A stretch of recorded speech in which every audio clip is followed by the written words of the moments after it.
वेद का आर्थिक दृष्टिकोण।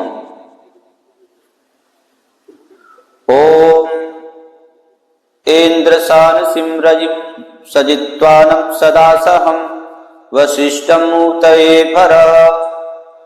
ऋग्वेद मंडल 1 सूक्त 8 मंत्र संख्या 1। हे इंद्र, ऐश्वर्यों के भंडार प्रभु, ऊतये रक्षा, गति आदि के लिए सानिसिम बांटकर उपभोग में आने वाले, सजित्वानम विजेता बनने वाले, सदा सहम सदा स्वावलंबी और सहिष्णु बनाने वाले, वशिष्ठम बहुत वर्षों तक टिकने वाले, बढ़ने वाले, रजिम ऐश्वर्य को आभर हमें सब ओर से दीजिए। इस मंत्र में प्रभु से ऐश्वर्य की, धन धान्य की प्रार्थना की गई है, किंतु उस धन के लिए 4 महत्वपूर्ण शर्तें लगाई गई हैं। प्रथम, धन को बांटकर खावें। द्वितीय, धन को प्राप्त करके विजेता बने रहे। तृतीय, धन प्राप्त करके सहनशील और स्वावलंबी बने रहें। चतुर्थ, वशिष्ठम, वह धन खूब बढ़े और बहुत वर्षों तक टिकने वाला हो। अब क्रमशः विचार कीजिए। भक्त भिक्षा की झोली फैलाकर कहता है, हे इंद्र, ऐश्वर्यों के भंडार प्रभो, मैं आपसे याचना करता हूं, मेरी इस झोली को रईम आभर ऐश्वर्य से भरपूर कर दो। तुमसे मांगने के बाद इसका कोई कोना रिक्त न रह जावे और मुझे अपने जैसे किसी व्यक्ति के सामने हाथ न फैलाना पड़े। मैं अधीन होकर रहूं। मुझे आपसे मांगने में तो संकोच नहीं, क्योंकि आपसे मांगना मेरा अधिकार है। पुत्र पिता से न मांगेगा तो किससे मांगेगा? फिर आपसे तो प्रत्येक मांगता है, इसलिए भी मुझे संकोच नहीं है। किंतु अपने जैसे व्यक्तियों से मांगना तो मरने के बराबर है। संस्कृत के कवियों ने याचक के कुछ शब्द चित्र खींचे हैं। तृणादपि लघु स्थूला स्थूलादपि च याचकः वायुना नीयते नासौ स्वयं याचन संकया। तिनका बहुत हल्का होता है, तिनके से भी हल्की रुई होती है और रुई से भी हल्का याचक होता है। याचक हवा में तो इसलिए नहीं उड़ता कि हवा भी उसके मांगने के डर से उससे बचकर निकल जाती है। एक दूसरी उत्प्रेक्षा देखिए। गुरुत्वामुपयाति यन मृतस् तत्त्वं विदितं मयाधुना ननु लाघव हेतुर प्रथिता न मृते तिष्ठति सा मनागपि। जीवित व्यक्ति के शरीर की अपेक्षा सब अधिक भारी होता है। इस विचित्र बात का रहस्य अब मैंने जाना कि संसार में हल्का करने वाली चीज अर्थता गरज होती है और मुर्दे को किसी से कोई गरज नहीं होती, इसलिए वह भारी हो जाता है। अस्तुसार यह है कि याचना और दीनता की बहुत निंदा की गई है, किंतु अपने जैसे मनुष्य से उस प्रभु के समक्ष तो सम्राट भी हाथ पसारे खड़ा है। तृप्ति भी मनुष्य को तभी होती है जब वही कृपा करता है। दुनियावी दाता कब किसको निहाल करते हैं। उर्दू के शायर मीर ने बड़े पते की बात कही है। मीर बंदों से काम कब निकला, मांगना अगर हो कुछ खुदा से मांग। इसलिए भक्त नम्रता पूर्वक साधिकार विनय करता है कि मैं आपसे मांगता हूं और इतना मिलना चाहिए कि मेरी सब आवश्यकताएं स्वाभिमान से परी हो जावें, अर्थात पूरी हो जावें। भर के साथ अंग उपसर्ग का यही भाव है, नहीं तो भर ही पर्याप्त था। अंग लगाने से अर्थ हुआ समन्तात, सब ओर से पूर्ति हो। अब आगे प्रश्न हुआ कि तुम ऐश्वर्य की इच्छा क्यों करते हो। इसके लिए मंत्र में कहा ऊतय, यह शब्द अवधातु से, जिसके संस्कृत व्याकरण में सबसे अधिक अर्थ हैं, निष्पन्न हुआ है। इसी धातु से ओम शब्द भी बना है। व्याकरण से अनभिज्ञ लोगों की जानकारी के लिए अवधातु के अर्थ ये हैं: अवरक्षणे गति, कांति, प्रीति, तृप्ति, अवगम, प्रवेश, श्रवण, याचन, क्रिया, इच्छा, दीप्ति, अवाप्ति, हिंसा, आलिंगन, दान, भोग और वृत्ति। ये 19 अर्थ हैं। अकेला अव शब्द और 19 अर्थ, ऐसा समझिए जैसे एक डंठल पर 19 फल लगे हो।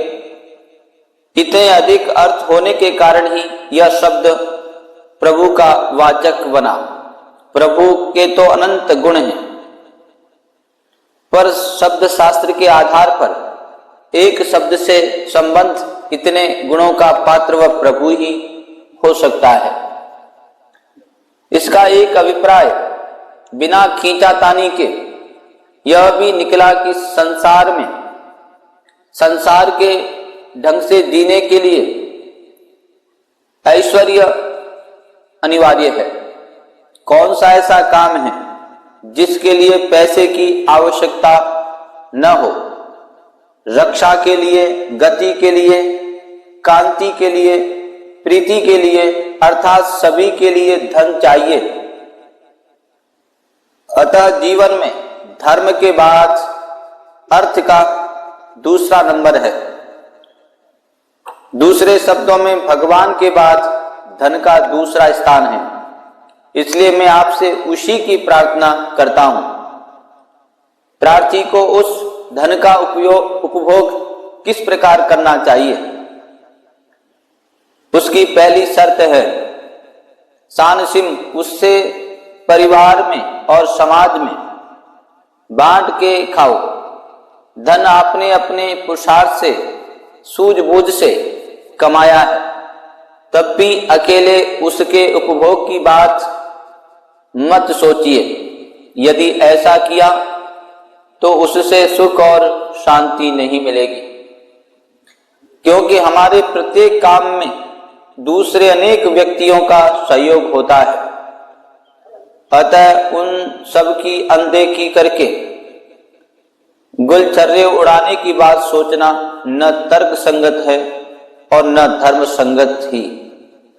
एक व्यक्ति यदि यह दावा करे कि मैं किसी का भी सहयोग लिए बिना अपना कारोबार चलाऊंगा, तो हमें उसे छूट दे देनी चाहिए कि वह चाहे करोड़ों की संपत्ति एकत्र कर ले, हम उसमें से कुछ भी भाग लेने का अनुरोध नहीं करेंगे। किंतु व्यवहार की कसौटी पर यह असंभव है कि मनुष्य दूसरे के बिना कुछ करने में समर्थ हो जावे। किसी बड़े कारोबार की तो बात ही क्या है, अकेला मनुष्य तो अपनी आवश्यकताएं भी पूरी नहीं कर सकता। थोड़ा सा स्थिति का विश्लेषण कीजिए। मनुष्य की मोटी 3 अनिवार्य आवश्यकताएं हैं। उसे भूख निवृत्ति के लिए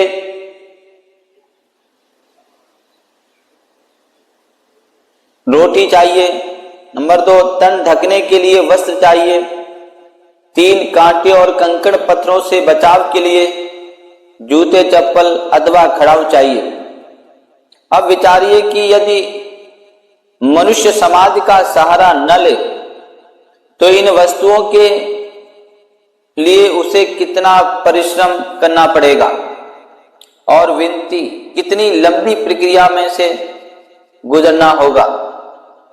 पहली आवश्यकता पूर्ति के लिए हल बैल आदि साधन जुटाकर भूमि तैयार करनी होगी। गेहूं, जौ, चावल और दलहन तथा सब्जी के बीज बोने होंगे। उगने पर उनकी रक्षा, सिंचाई, गुड़ाई आदि करनी होगी। फसल तैयार होने पर काटनी होगी, काटकर खलिहान में लानी होगी। फिर बैलों के सहारे से अन्न निकलेगा। इसके बाद उसे साफ करके आटा बनाना होगा। इसके बाद आटे से भी भोजन बनाने के लिए कितने लंबे प्रोसीजर प्रक्रिया में से गुजरेगा, तब जाकर कहीं पेट की समस्या का समाधान होगा। इसी प्रकार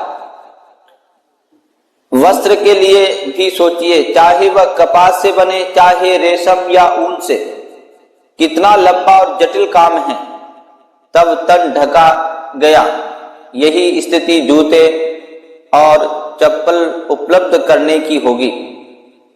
यदि मनुष्य किसी का सहारा न ले और स्वयं ही इन सब वस्तुओं को जुटाए तो रात दिन इस गोरख धंधे में व्यस्त रहना पड़ेगा और उसकी मनस्थिति यह होगी कि वह जीवन से ऊब जाएगा तथा इस जीवन से मरना पसंद करेगा।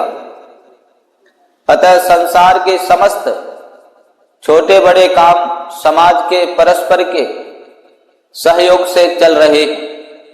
कोई अपनी रुचि और क्षमता के अनुसार खेतीबाड़ी में संलग्न है, कोई वस्त्र तैयार करता है, कोई भवन निर्माण कर रहा है, कोई जूते चप्पल के उद्योग में है, कोई अध्ययन अध्यापन में। सार यह है कि सब काम सबके सहयोग से और पारस्परिक आवश्यकता की पूर्ति के लिए चल रहे। समाज में सबकी बौद्धिक और शारीरिक क्षमता भी समान नहीं होती। इस विविधता को वेद ने बड़े सुंदर ढंग से कहा है।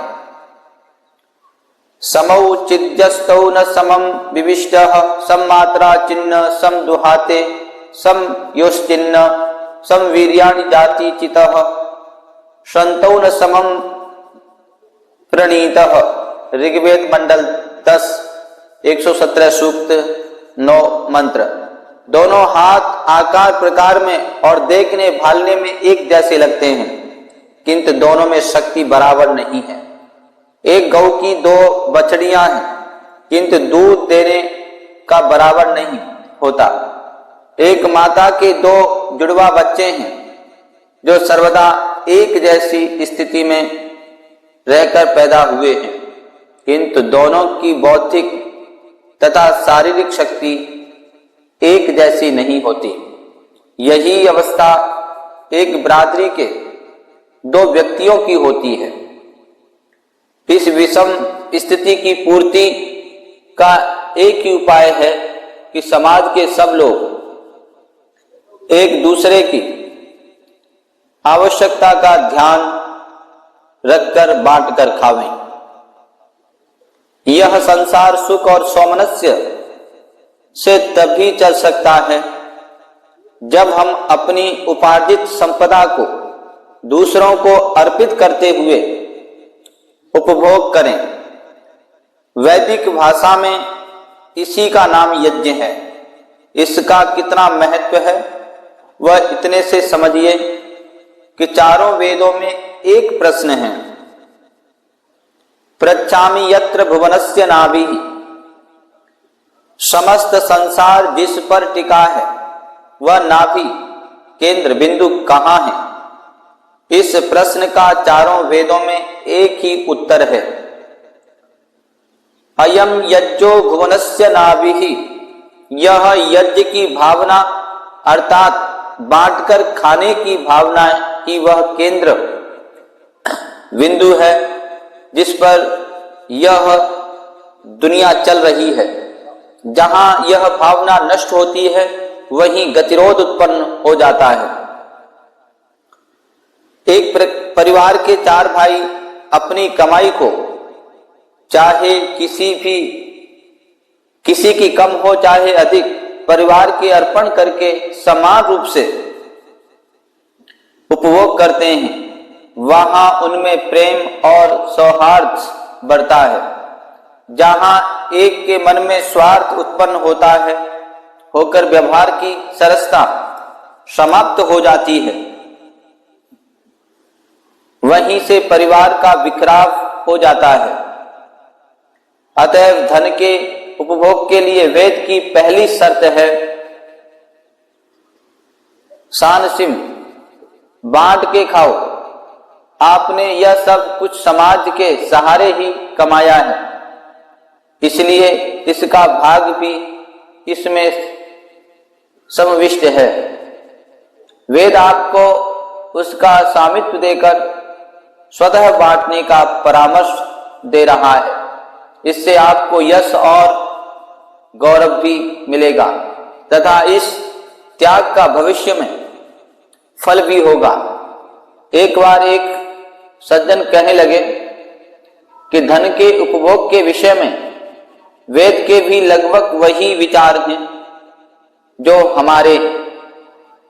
अंतर केवल इतना है कि हम कमाई को केंद्र में जमा कर वहां से आवश्यकता अनुसार बांटने को कहते हैं।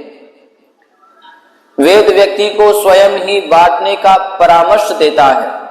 उन्होंने कहा, मुख्य बात बांटना है, चाहे उसे ऊपर से राज व्यवस्था बांटे और चाहे व्यक्ति।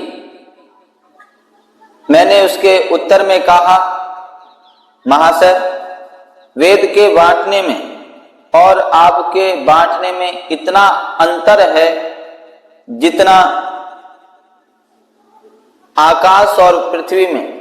वेद ने व्यक्ति की स्वाधीनता को अक्षुण्ण रखकर उसे बांटने का सत् परामर्श दिया है। इस बांटने का नाम त्याग है। महाशय ने व्यक्ति से उसकी कमाई का अपहरण कर लिया। उस परिश्रम का उसे न नाम मिला न यश। इस बांटने का नाम वियोग है। त्याग राजा हरिश्चंद्र के समान सर्वस्व का ही क्यों न हो, वह दाता के मन में सुख और हर्ष उत्पन्न करेगा, क्योंकि किसी की पात्रता को समझकर जो कुछ किया है उसने स्वयं किया है। उसके विपरीत स्वामी की इच्छा और सहमति के बिना किसी के 5 पैसे का अपहरण भी उसके मन में दुख उत्पन्न करेगा। उसके मन में प्रतिक्रिया होगी, ये पैसे मेरे थे, उसे इनको मुझसे लेने का क्या अधिकार था। इस पार्थक्य का नाम है वियोग। त्याग का परिणाम सुख और वियोग का परिणाम दुख होता है। सांख्यकार कपिल मुनि ने एक सुंदर उदाहरण दिया है। सेनवत् सुखी दुखी भवति त्याग वियोगाभ्याम। पक्षी की चोंच में टुकड़ा है, उसे वह स्वयं छोड़ दे तो उसे कोई क्लेश नहीं, इसी का नाम त्याग है और उसका परिणाम सुख है। इसके विपरीत उसकी चोंच के टुकड़े को देखकर उस पर आक्रमण करके किसी दूसरे ने बलपूर्वक उससे छीन लिया तो उसको दुख होता है। इसका नाम वियोग है। वियोग का परिणाम दुख और त्याग का परिणाम सुख होता है। सिद्धांत मनोविज्ञान के विपरीत है। अतः वे कभी चरितार्थ नहीं हो सकते। एक समय था जब विवाह को भी इस सिद्धांत के नशे में पूंजीवाद का अंश माना जाता था कि एक पुरुष एक स्त्री पर इस प्रकार अपना अधिकार जमा कर रखे, यह साम्यवाद के विपरीत है। परीक्षण किए गए और अनेक प्रकार के झगड़े और बीमारियां समाज में फैली तो वह नशा उतरा। यही अवस्था संपत्ति के विषय में भी होगी। यद्यपि पहले से परिवर्तन आ गया है, किंतु आगे आगे और भी आवेगा। सन 17 की क्रांति के बाद के सुहावने सिद्धांतों को व्यवहार की कसौटी पर परखने का अवसर आया। कामरेड के दो ही आधार सूत्र हैं। पहला, प्रत्येक को अपनी योग्यता और क्षमता के अनुसार काम करना चाहिए। दूसरा, प्रत्येक को अपनी आवश्यकता अनुसार उपभोग सामग्री मिलनी चाहिए। क्रांति के बाद इन सिद्धांतों को परखा गया। यद्यपि रूस में उस समय कारखाने अमेरिका की तुलना में नहीं के बराबर थे। उन कारखानों को अनेक उनके स्वामियों से छीनकर मजदूरों को बुलाकर कहा गया कि आज से इन कारखानों के स्वामी तुम हो। तुम में से प्रत्येक व्यक्ति को उतना काम करना चाहिए जितनी तुम्हारी योग्यता और शक्ति है। दूसरी बात कही कि इसकी कमाई में से तुम्हें अपनी आवश्यकता पूर्ति के लिए पैसा भी लेना चाहिए। इस नए परिवर्तन से एक हर्ष की लहर दौड़ गई, किंतु परिणाम यह निकला कि 6 मास में ही सब कारखाने दिवालिया हो गए। इस कारण यह था कि अपवाद को छोड़कर मनुष्य की दो जन्मजात दुर्बलताएं हैं। वह काम के समय अपनी शक्ति को बचाकर रखना चाहता है और खाने के समय बढ़कर हाथ मारना चाहता है। आप एक व्यक्ति को कहिए कि वह 1 महीने में जितना काम कर सकता है एक साथ बता दे, ताकि उसे महीने भर का काम सौंप दिया जाए। इस बात को सुनते ही वह फूंक फूंक कर कदम रखेगा कि कहीं अधिक न बता जाऊं, कि महीने भर तक हड्डियां घिसनी पड़े। अब उसी व्यक्ति से दूसरा प्रश्न कीजिए कि महीने भर की तुम अपनी सब आवश्यकताएं बता दो, ताकि सब सामग्री एक साथ मंगवा दी जावे। इस बात को सुनकर वह सोचने में समाधि लगा देगा कि कोई कसर न रह जाए कि तंगीन उठानी पड़े। लेकिन एक दूरदर्शी नेता था। वह सिद्धांत के पीछे सत्ता को नहीं खोना चाहता था। उसने परिस्थिति को भांपकर परिवर्तन किया। प्रत्येक कारखाना एक एक मैनेजर के अधिकार में दे दिया और उसे बताया कि वह प्रत्येक कर्मचारी से क्षमता भर काम कराए और प्रत्येक को उसका पारिश्रमिक भी दे। कर्मचारियों को बुलाकर कह दिया कि तुम्हारे सब कामों की देखभाल ये करेंगे और ये ही तुम्हें योग्यता और श्रम के आधार पर वेतन देंगे। उस वेतन में तुम्हारा निर्वाह कैसे होता है, इसका दायित्व सरकार पर नहीं है। इस परिवर्तन से कारखानों की हालत सुधरी और काम चलने लगा। अब बताइए, यह प्रगति कम्युनिज्म के सिद्धांतों पर हुई अथवा उन्हें त्याग कर? रूस का उन्नति करना पृथक बात है और कम्युनिज्म के सिद्धांतों का सफल होना दूसरी बात है। आगे चलकर सन 35 में तो कुछ ऐसे क्रांतिकारी परिवर्तन रूस में किए गए जिनमें कुछ अंशों में संपत्ति उत्तराधिकार में भी दी जाने लगी। अतः व्यवहार सिद्धांत वेद का ही सिद्ध हुआ कि धन का पहला सदुपयोग यह है कि उसे बांट कर खाया जाए। धन के साथ दूसरी शर्त है सजित्वानम, धन प्राप्त करके विजेता बने रहो। धन के साथ 99% स्थानों पर यह बुराई आ जाती है कि वह अंदर और बाहर के शत्रुओं से गिर जाता है। मनुष्य के आंतरिक शत्रु 6 हैं: काम, क्रोध, लोभ, मोह, मद और मात्सर्य। ये शास्त्रीय भाषा में षड्रिपु कहलाते हैं। धन के आते ही ये उस पर टूट पड़ते हैं। काम इच्छा को कहते हैं। धन के आते ही इच्छा छलांग लगाने लगती है। व्यक्ति संसार के सुखोपभोग की सब सामग्री का संग्रह करना चाहता है।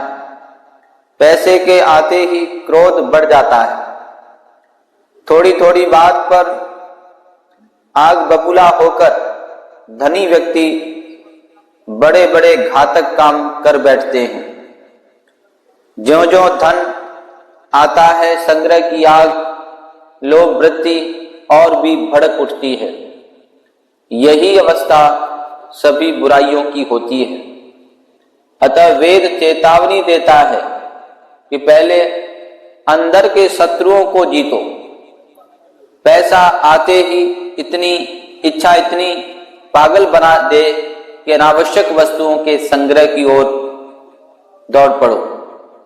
पहले यह देखो कि यह उपयोगी है अथवा नहीं, तब अगला कदम उठाओ। क्रोध एक राक्षसी प्रवृत्ति है जो अपने से दुर्बल को दबाने के लिए जागृत होती है। क्रोध वीरता का नहीं, क्रूरता का द्योतक है। शास्त्रीय विश्लेषण की दृष्टि से वीर रस का स्थायी भाव उत्साह है और क्रोध का स्थायी भाव रौद्र रस है। अत्याचार के विनाश के लिए मर मिटने की भावना का नाम वीरता है और दुर्बल पर अत्याचार करने की प्रवृत्ति क्रोध है। अतः धन आने पर इस शत्रु को न उभरने दो। इस प्रकार आत्मनिरीक्षण कर जिसने शत्रुओं को जीत लिया, उसके लिए बाह्य शत्रुओं को जीतना बाएं हाथ का खेल है। इतिहास इस बात का साक्षी है कि जो धन और राजश्री के आने पर भोग विलास में लिप्त हो गए, वे समाप्त हो गए। जो इंद्रिय विजयी और कर्तव्यपरायण रहे, वे फूलते फलते चले गए। अतः धन के संबंध में दूसरी बात कही, विजेता बने रहो। मंत्र की तीसरी बात है सदा सहम, सदा स्वावलंबी और सहनशील बनो। धन के आने के साथ प्राय 1/3 कमी आती है आराम से रहने की। छोटी छोटी आवश्यकताओं की पूर्ति भी बिना नौकर के नहीं हो पाती। यह दोष है।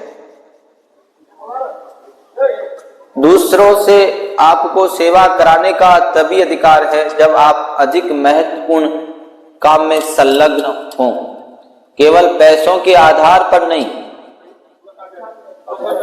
कल्पना कीजिए, हमारे पूर्वज भी आज के धनियों के समान परावलंबी होते थे, तो क्या राम बन जाने तथा पांडव भी बन जाने के साथ साथ अज्ञातवास के 1 वर्ष में भिन्न भिन्न सेवा कार्य कर सकते थे? क्या द्रौपदी महारानी होकर भी दासी का काम सफलता और निपुणता से कर सकती थी?